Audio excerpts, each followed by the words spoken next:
Hello guys, कैसे हैं आप। Good morning to all of you. आज अपन एक नए टॉपिक पर बात करेंगे, इकोनॉमी के बारे में। चर्चा करेंगे हम श्रीलंका की इकोनॉमी की क्या हालत है, उनका किस तरीके से इकोनॉमिक क्राइसिस चल रहा है। हमने पहले भी हमारी इकोनॉमी के बारे में कई बार डिस्कस किया है, जिसमें एक मेरा वीडियो ये भी था कि फॉरेन एक्सचेंज रिजर्व्स क्या हैं, हमारे फॉरेन एक्सचेंज रिजर्व्स की क्या इम्पोर्टेंस है, किस तरीके से हम अपने फॉरेन एक्सचेंज रिजर्व्स को प्रिजर्व करके रखते हैं, संभाल करके रखते हैं, और उनकी क्या वैल्यू है। हमारे फॉरेन एक्सचेंज रिजर्व्स जो हैं वो रफली एट प्रेजेंट 640 बिलियन डॉलर्स हैं। 640 बिलियन डॉलर्स हमारा फॉरेन एक्सचेंज रिजर्व्स है, जिसको हम किसी भी तरीके से अपने इंपोर्ट्स के लिए या डेट को पेमेंट करने के लिए, जो हमने लोगों से, जो बाकी कंट्री से जो हमने कर्जा ले रखा है, उसको पे करने के लिए काम में ले सकते हैं। तो हमारी कंट्री की पोजीशन बड़ी अच्छी है इस मामले में कि हम कुछ भी इंपोर्ट करना चाहें उसके लिए हमारे पास में रिसोर्सेज हैं। और इसी तरीके से अगर हमने कोई हमारे लिए हुए कर्जे का पेमेंट भी करना है तो उसके लिए भी हमारे पास में अच्छा बैलेंस है, हमारे को कोई दिक्कत नहीं है। अभी हम अगर इसकी इम्पोर्टेंस को समझते हुए इसका कंपैरिजन करें और श्रीलंका की प्रॉब्लम को जानने की कोशिश करें तो हमें पता लगेगा कि उनके यहाँ पर कितनी बड़ी प्रॉब्लम है।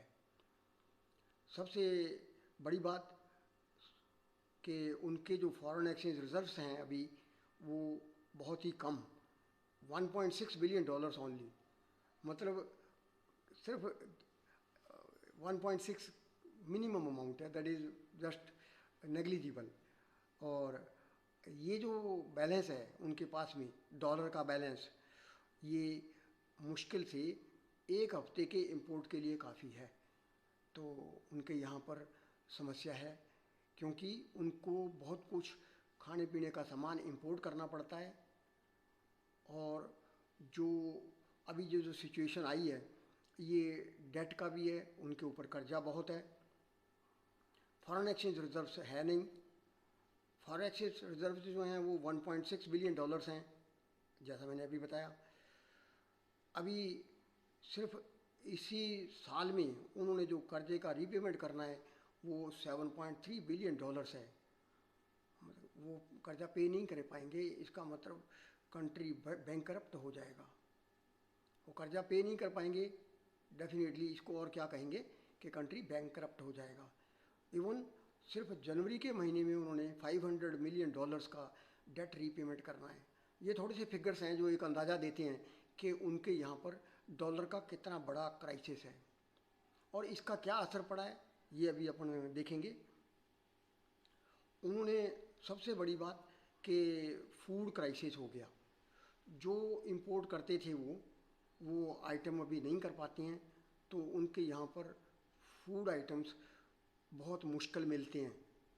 जैसे उनके लिए जितने भी इंपोर्टेड आइटम्स हैं, even including medicines, then LPG gas, rice, wheat, petroleum products, इन सब के रेट्स बहुत बढ़ गए हैं। और इन्फ्लेशन इतना हो गया कि सिर्फ फूड इन्फ्लेशन 22% है। इन्फ्लेशन, टोटल इन्फ्लेशन 12% है, फूड इन्फ्लेशन अकेला 22% है।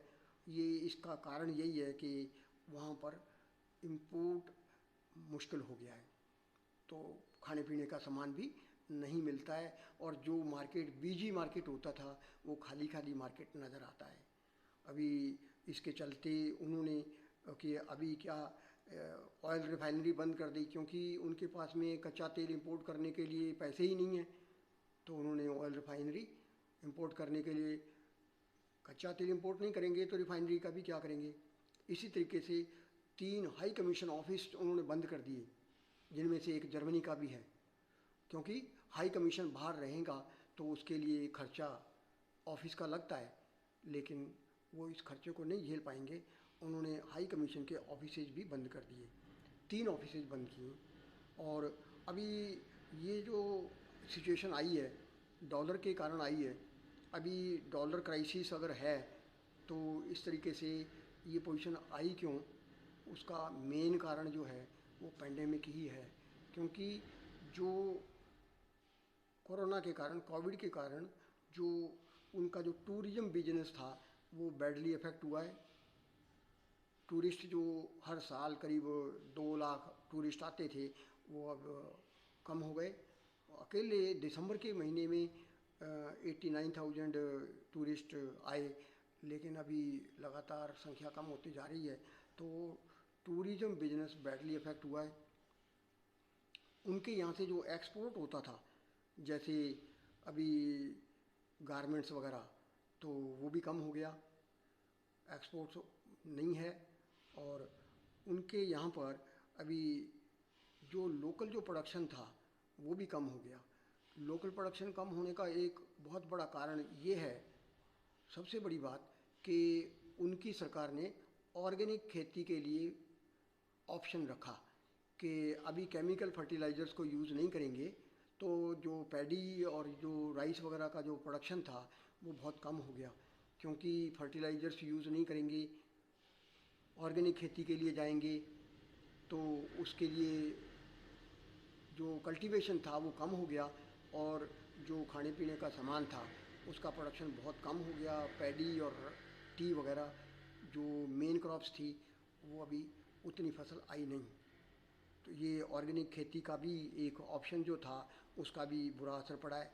और उसके अलावा अभी डॉलर क्राइसिस तो है ही है, ह्यूमन क्राइसिस हो गया, क्योंकि ह्यूमनिटेरियन क्राइसिस तो है ही। जब खाने पीने का सामान नहीं मिलेगा तो काम करने वाले काम भी कैसे करेंगे। टूरिज़्म का असर पड़ गया, ऑर्गेनिक खेती का असर पड़ गया, डॉलर का क्राइसिस हो गया। तो ये सब फैक्टर्स मिल कर के, जो जो कारण थे, सभी ने मिल कर के एक तरीके से डॉलर का जो शॉर्टेज था उस प्रॉब्लम को एग्रीवेट कर दिया, उस प्रॉब्लम को बढ़ा दिया। अभी इस हालत में अभी श्रीलंका के पास में एक ही ऑप्शन है कि वो आईएमएफ को अप्रोच करेंगे। आईएमएफ को अप्रोच करेंगे तो उसके लिए वो आईएमएफ भी कुछ शर्तें रखेगा। उनको अपनी एक तरीके से जो फ्री फैसला करने की जो ऑप्शन थी वो उस पर बंदिश आएगी। उन उन लोगों को, श्रीलंका को कुछ ना कुछ आईएमएफ की शर्तें माननी पड़ेंगी। और जो आईएमएफ है, इंटरनेशनल मॉनेटरी फंड, वो इनको पैसे देगा, बेल आउट करेगा। आईएमएफ से ये बेल आउट पैकेज लेंगे, लेकिन कुछ शर्तों के साथ में होगा। अभी ये चर्चा हम क्यों कर रहे हैं, सिर्फ इसलिए कि एक तो ये कि हमारे वो पड़ोसी हैं, पड़ोसियों का ध्यान तो आता ही है, और दूसरा सबसे बड़ी बात, फॉरेन एक्सचेंज रिजर्व्स की क्या इम्पोर्टेंस है ये इस बात से पता लगता है। कंट्री बैंक करप्ट होने के स्टेज पर आ गई है। हमारे यहाँ पर फॉरेन एक्सचेंज रिजर्व्स की जब भी हम चर्चा करते हैं, अच्छा बैलेंस है, तो ये उसके हमारी अच्छी कंडीशन का ये एक इंडिकेटर है कि जिसका ख़राब हो जाता है उसका हालत क्या होता है। ये थोड़ा सा श्रीलंका की जो प्रॉब्लम चल रही है, बैंकरप्सी की, डॉलर क्राइसिस की, ये आम हम चर्चा में जब देखते हैं तो थोड़ा सा इससे रिलेटेड इश्यूज़ क्या क्या हैं, ये प्रॉब्लम क्यों आई, इसके क्या क्या असर हुए और उसका क्या नतीजा है, उसका क्या सॉल्यूशन है। सॉल्यूशन यही है कि ये आईएमएफ से या वर्ल्ड बैंक से कुछ कर्जा और लें, तो आईएमएफ से ये बेल आउट पैकेज लेंगे और कुछ ना कुछ इनके ऊपर सोवरेन राइट्स पर कुछ ना कुछ असर जरूर पड़ेगा। तो ये थोड़ा सा मैंने जानकारी आपको बताने की कोशिश करी है। हो सकता है इसको लाइक करें, प्लीज़ कमेंट करें। Thank you very much. हंसते रहिए, हंसाते रहिए, सदा खुश रहिए। Thanks a lot, bye.